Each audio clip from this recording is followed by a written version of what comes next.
Insurance, scaling, low penetration, that continues to be the conversation we have here in Nigeria and frankly through a lot of the African continent as well. So taking a look at some numbers, I think there's some tech points, Intel point, excuse me, less than 1% as far as insurance penetration is concerned. There are also figures similar when it comes to vehicle, well there you go, health insurance, it's only about 5%, again according to a report that was released by Intel point. And then when you look at the share of Africa's insurance market for 2021. You look at South Africa in the lead there. I mean, it's far outpacing Morocco in second place with 7.2%, Egypt at 3.7%, Kenya at 3.2%, and then Nigeria at 2.1%. So how do we improve? We've got a player in the sector, Dr. Ije Anusim, who's the co-founder and director of insurance at Dotx Technologies. Good morning to you. Thank you so much for joining us. So why is it so low? I think we should start there. What's your assessment of why it's just so low? Insurance penetration, that is.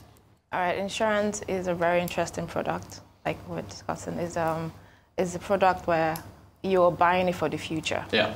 That you're not sure of. It's not something you can use now. Yeah. And in an economy where there's just so many things trying to get pocket share of or wallet share. Yeah. And so just buying something that you're not sure you're going to use, you don't even understand how it works.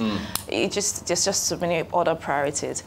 And there's no enforcement. And it's not just Nigerians that don't voluntarily buy insurance. I think in most communities or most societies where there's huge insurance penetration is because it's law-driven or regulation-driven. It's not, if you took that away, I don't think human beings will voluntarily buy insurance. So that, I think that's majorly why it's lower in Nigeria, because so, it hasn't been enforced. Yeah, yeah. So, I mean, how can we get, digital platforms, mobile devices to spread awareness and access? So what at DOT, we have, we do a lot of digital advertising. We're using the Facebook. Nigeria, a lot of people have mobile phones. So, so you have, we're using Facebook, we're using Instagram.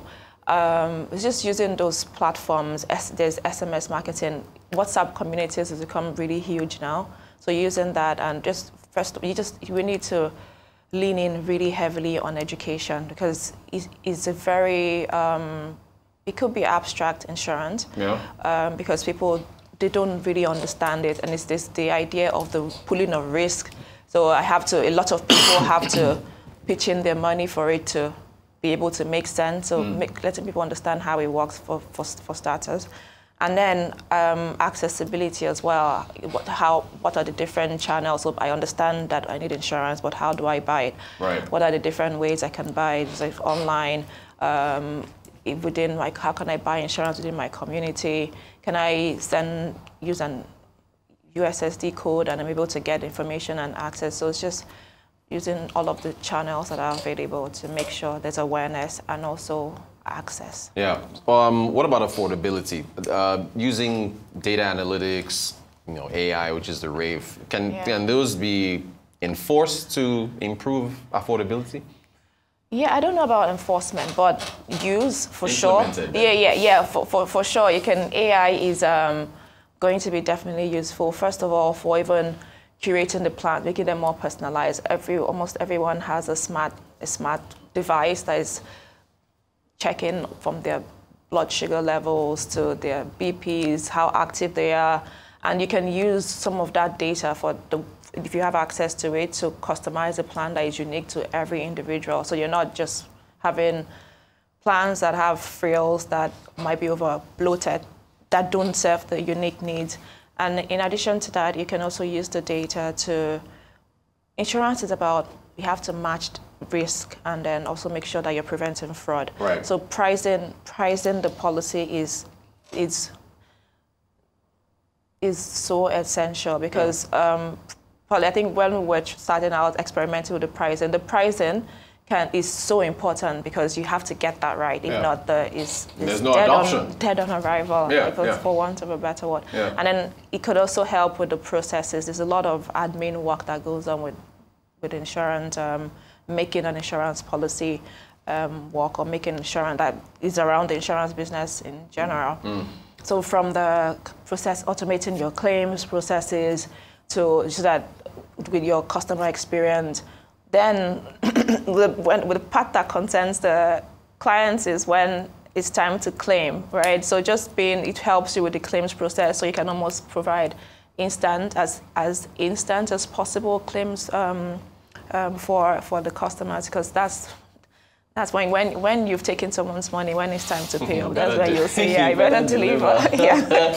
So look, what challenges exist though what hurdles exist to the scalability with mobile devices? Is this still an awareness thing? There's still an awareness thing, because if you're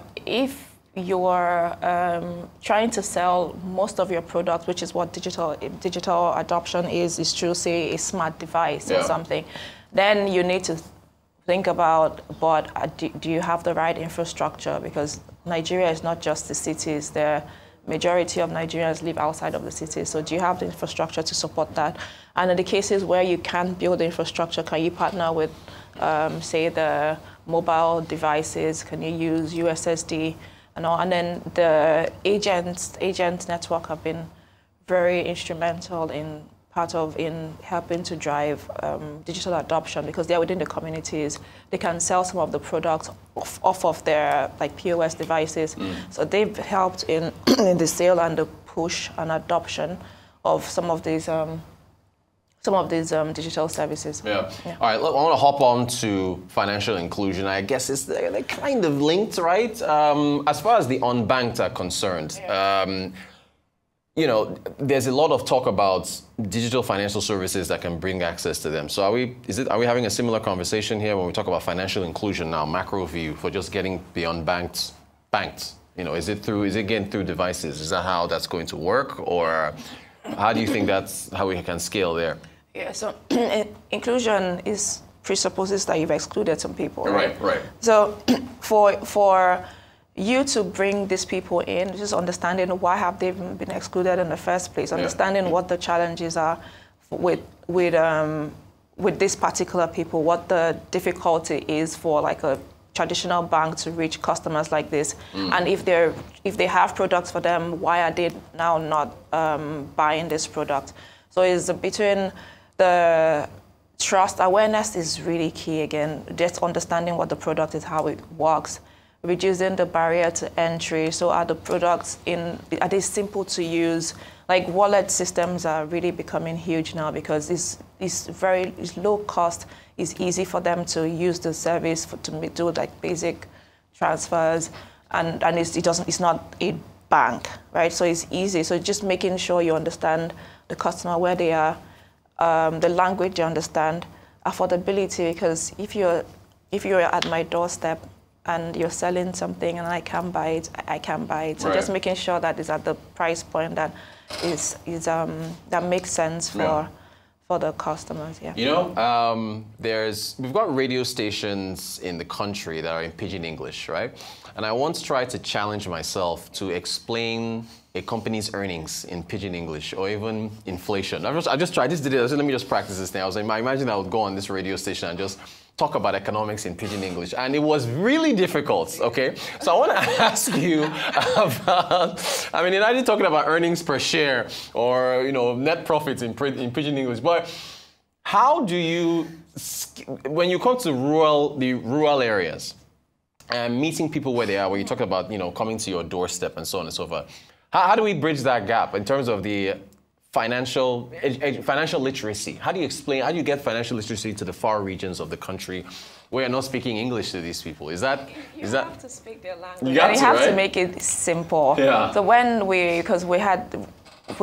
we've done some work in Jos and in Ibadan. We're using these two places just because of the language. So this is Yoruba, and then there's Hausa, and then there's now the other dialect. So you have to get a local to translate it to even when we try to use, say, Google Translate to get it to the language, but there's still nuances so you have to get a local to look at it, make sure that it's in the the terms that they use and is relatable to them, it has to, again, someone has to buy what you're selling, and it has to be in a way that makes sense to them, whether it's the language has to be the same, the pricing has to be the same, it just has to be presented in a way that makes sense to them. And so, and even sometimes you would have to use, okay, you have the product is in the language, but you want a foreign person, I don't know who you are.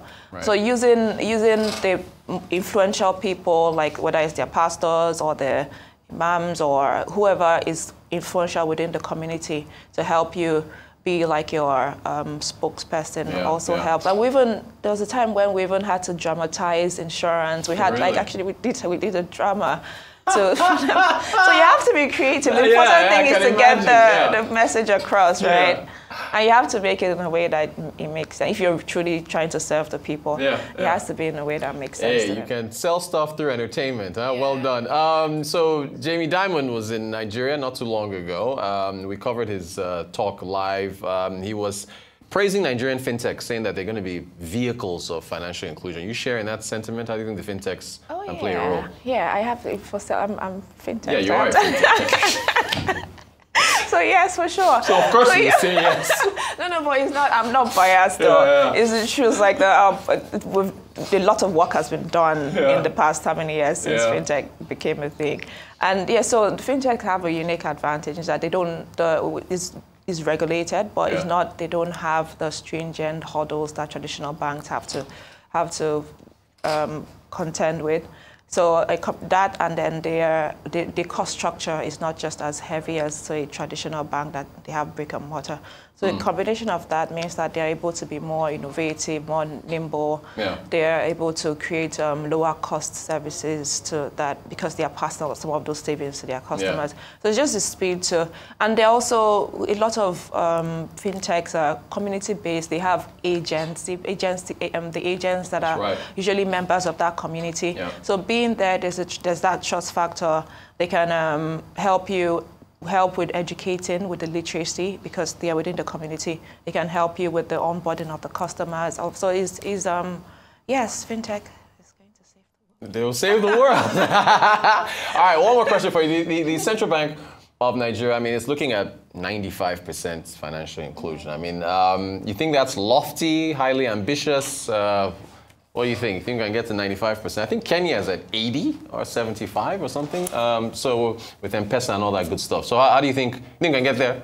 In the 90s? All things are possible. So one of the things that everything is possible once motivation and incentives. There's an alignment in motivation and incentive. So again, the community, the agency banking, they're really like the foot soldiers. They're the ones that are going to get to this hinterland. It's already happening, but just more work there. There has to be more collaboration between the fintechs and the traditional banks. So just seeing that we're all here to do, even if we're playing slightly different parts, we're all here to just advance the same mission. And financial services rises and falls at the altar of trust, right? So identity is really important. Having a unifying form of identity that protects everybody in the space. So whether it's NIN, that's what will be used. Because a lot of these people don't have the traditional means of identification, but I think most Nigerians at least have NIN. So using that as and integrating that into banking as a source of identification, and the work of we're doing the work. The work of going to these places is hard and it's expensive. I can imagine. So it's hard and it's expensive. So the government needs to, if there are going to be some incentives, help you out, to just make you want to go and do. Because there's a reason why it hasn't been done. It's not like people don't see that there's work to be done, but it has to make business sense for you. It's expensive, and then just. Is it grants or tax, whatever, to just help motivate the businesses, the private businesses that want to go and do this difficult work? Because, Fantastic. We have to bring you back and you have to dramatize your insurance play that you did. Dr. Ije Anusim, co-founder, director of insurance at Dotx Technologies. Thank you so much. Great conversation on financial inclusion and ever important insurance. Appreciate your time. Thank you so much.